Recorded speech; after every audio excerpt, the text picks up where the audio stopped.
All right, hello everyone. Good evening, Frisco Democrats. Thank you so much for showing up tonight. We're a little bit of a smaller crowd tonight, but I'm so thankful for those who did show up. I know this is an odd time of the month for us to show up. We usually do this on the fourth Friday of the month, but we had some scheduling difficulties, and I know there's a bit of confusion there, but I'm really glad to see everyone came out tonight. So raise your hands, who is here for the first time tonight? Let me see all those hands for you.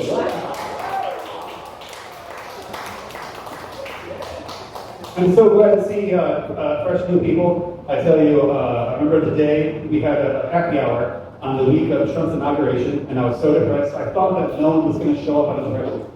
The opposite happened. We had the highest turnout in club history that I think I've ever seen. But anyways, we are the Frisco Democrats. We have two events every month. We have a breakfast club, and then we have this happy hour. And if you want to learn more information about that, you can always come to friscodemocrats.org to find out when our next events are. Also, I want to just briefly say, over the next 2 months, of course, there's going to be a lot of holidays. So we're going to be off our regular scheduled program. Our next happy hour is going to be November 14th, so it's a little bit earlier in the month. And our next happy hour in December is going to be on the 12th. Also, I'm going to sneak this in here. I think Virginia told me not to say this. We'll wait for it, but I'll give you a super sneaky advertisement. We're going to have a very special candidate show up on our December happy hour.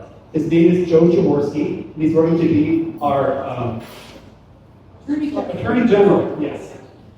So, Joe Jaworski on December 12th. Aside from that, I do want to plug our club real quick. If you look on your table, you should see a QR code. That QR code is a way to become a member or to donate to us if you would like. It would help us out a lot. We are also a PAC, a political action committee. So what that means is that not only do you help our club operations when you donate to us or become a member, but any extra cash that we have on hand outside of club operations, any surplus that we have, we give to candidates who are running for office here in the Frisco area. So please, if you will, please donate to the Frisco Democratic Club. It doesn't just help our club operations, it also helps our candidates.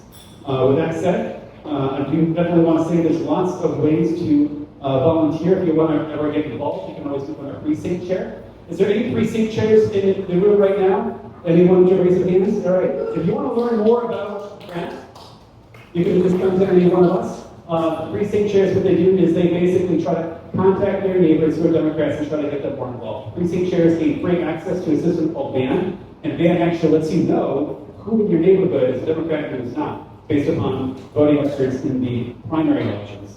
Aside from that, also, if you have any more questions about our club or what we do or what you can do to help out and get more involved, we do have our board here. Board members, please raise your hand. These are our experts right here. Please come to them with any questions that you have. And thank you all for your work as well.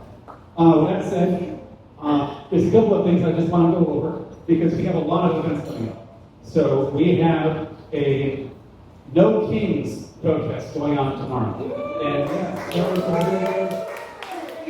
And really good turnout that we had the first time around with that. And we had it in Frisco, McKinney, and Carlton, and Plano. Tomorrow morning, almost anywhere and everywhere we have them. But if you want to learn more information about that, you can always go to mobilize.us, mobilize.us.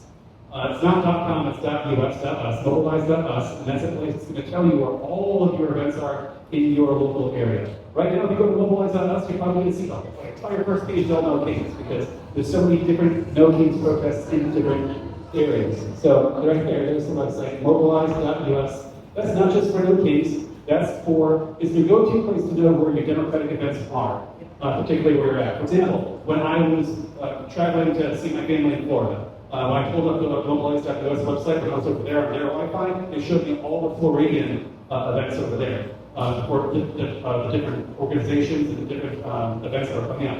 Our events, for example, are also on here as well. And so are the other surrounding clubs, like the McKinney Democratic Club, the Carrollton Democratic Club. We have a new Democratic Club just starting up now in the Colony, and all of their events are on this way. So mobilize.us, this is the #1 go-to place for events. Also, aside from No Kings, I know it's on the same day, but it's in the afternoon, so after you're done with the No Kings, if you still have some more energy you want to get out there, tomorrow on the 18th, we have the Pride at the Pumpkin Patch. This is going to be at Grace Methodist Church. come out. It'll definitely be a good time. Just wanted to let you all know that that was happening as well. So it's going to be a very eventful day tomorrow. I also want to remind everyone, I want to remind everyone that early voting starts very soon. I have handouts right here that talks more about this. If anyone doesn't have any, they're up there on the bar. Please grab one of these. Vote day free. I want you to have them. I want you to have them physically in hand because it's not enough to just scan the QR codes, because you cannot operate your cell phone while you're inside a voting location. It's actually against the law. They will stop you trying to operate your cell phone while you're voting. But you can bring in pieces of paper like this. So by all means, bring in this piece of paper. I was reviewing what was going to be on the ballot because basically it's not necessarily candidates this time, but we're voting on our amendments. So basically what's going on here is the Texas State House of Representatives at the state level and the state senators at the state level, they actually do not have enough power on their own to amend the state level constitution. They actually need the will of the people as well. So they can pass and create laws, but when it comes to state level amendments to the state level constitution, we the people actually have to approve that as well. And so that's why we have these elections like this. And by the way, guys, these are really, really low turnout elections, by the way. I mean, obviously, we've seen that only half the people show up to vote during the presidential campaigns. During the midterms, we see this even lower turnout. During this isn't even the midterm, right? The midterm's a year away. These turnouts are very, very low. So I want you to know this. The lower the turnout, the more of a difference your vote makes. Yeah. I know lots of people think like, oh, my vote doesn't matter, it's a Democrat state. No. The lower the turnout, the more of a difference your vote makes. So absolutely make sure you show up and vote. Now, when it comes to these amendments, I'm sorry, there's one other thing I need to flush up there. Some people live in Denton County. Frisco is a bi-county city, so some of us are in Denton County, some of us are in Palmer County. This drives my gears so much because I live in Denton County, and this is a huge problem that we have. If you live in Denton County, while you can vote anywhere in the county during the early voting period, on the voting day, on the last day to vote, you can only vote at your one registered voting location. This is in Denton County alone. Common County, if you live in Common County, you can vote anywhere in the county on election day, the last day to vote, but not in Denton County. This confuses people so much. We're seeing that 50% of people get redirected on election day, the last day to vote. And in Denton County, we see this thing where like some college kids say, man, I gotta make it to class, I guess I can't vote today. There's another story of a guy who had to get hydraulically lifted out of his car because he's in a wheelchair on a breathing machine, gets wheeled in, gets told, I'm sorry, sir, you can't vote here, you have to go over there. I mean, it's straight up voter suppression, and it just grinds my gears so much. Anyway, sorry for taking so much time on that. It just bothers me so much. But just, if you live in Denton County, vote early. It's way easier. Just vote early. Don't wait till the last day. Or at very least, if you do, make sure you know where to go. So, but avoid the entire thing. Vote early, especially if you live in Denton County. Now, here are some of the propositions. I have a better slide, actually. Here we go. This is on your handouts as well. So what I did here is the Frisco Democratic Party and all their precinct chairs came together and they voted on, as a party, as a county level party, what they suggest for voting for or against for each proposition. The Collin County Democratic Party did the same. What I find interesting is that they actually differ on Proposition 9 and Proposition 11. Now, it's not a big deal, right? I mean, mostly you can see that both counties, both Democratic parties in both counties agree on the overwhelming majority of all of those. But when it comes to 9 and 11, I found this to be interesting. So when it comes to Proposition 9, and I'm quoting from the Lone Star Left here. The Lone Star Left is a local left-wing news outlet. And it's saying this would exempt up to $250,000 worth of business equipment or tools from property taxes. On the surface, it helps small businesses, farmers, and self-employed Texans who really do need the relief. However, the loophole is apparent. Corporations and larger agricultural businesses will likely find ways to exploit it. That means less money for schools and communities while well-paying operators get another tax break.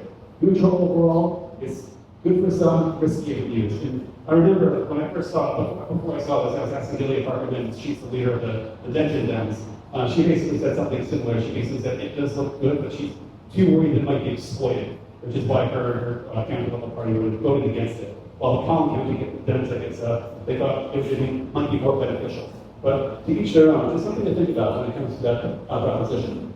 This is something just to do a proposition. I think about a copy of the piece. Oh, ignore the title. Proposition 9 was the last one. Now we talk about Proposition 11. So the Lone Star Left is actually in favor of this one, while the Denton Dems were not.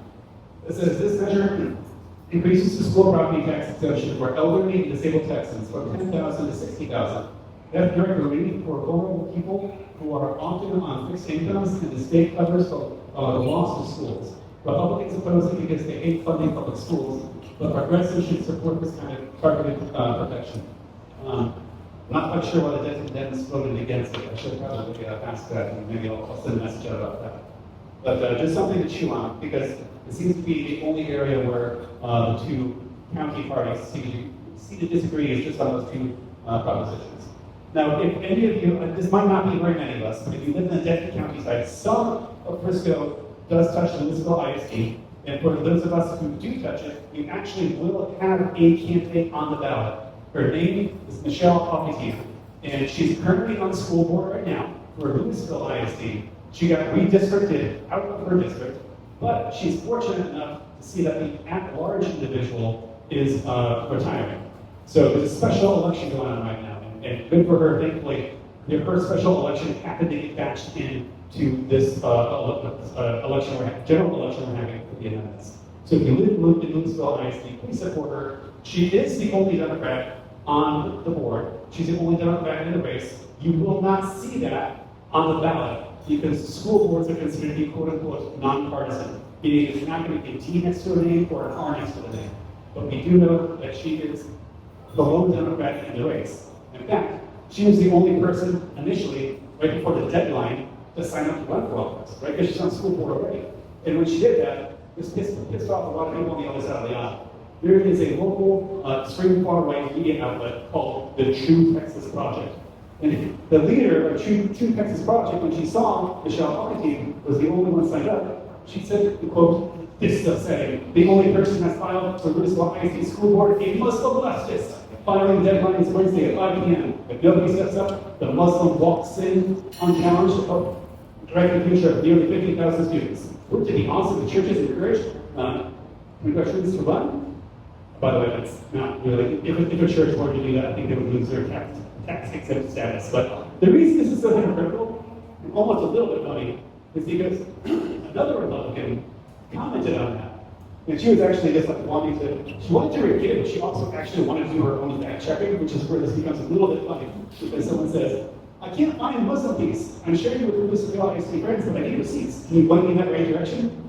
Who she responds with, "I don't live there, I don't know her, so I asked my sources to confirm." He says she's married to a Muslim, and to them, obviously we can do better. Basically, there's no, it's completely just trolling. It's just trolling. But I show this because I want people to know the name of Michelle Hoffman.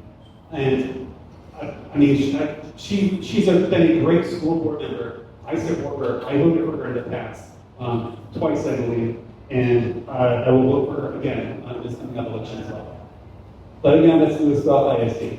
If there's any, actually, I had this QR code for the slides, but I think most of all this information is in the handouts, if you want to see it.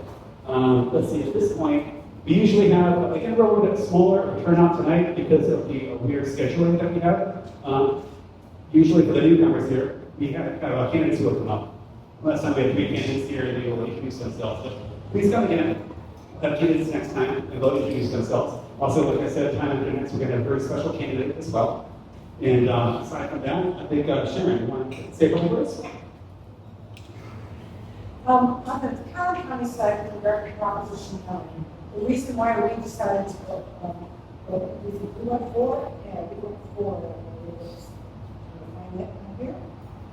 Yes, because the fact that the $250,000 that would help the smaller businesses, it's only a drop in the bucket for big corporations. So it's not going to make a significant difference for them, but it will certainly help out the smaller businesses. Thank you for that. All right. We don't have any candidates this time around, but we will definitely next time.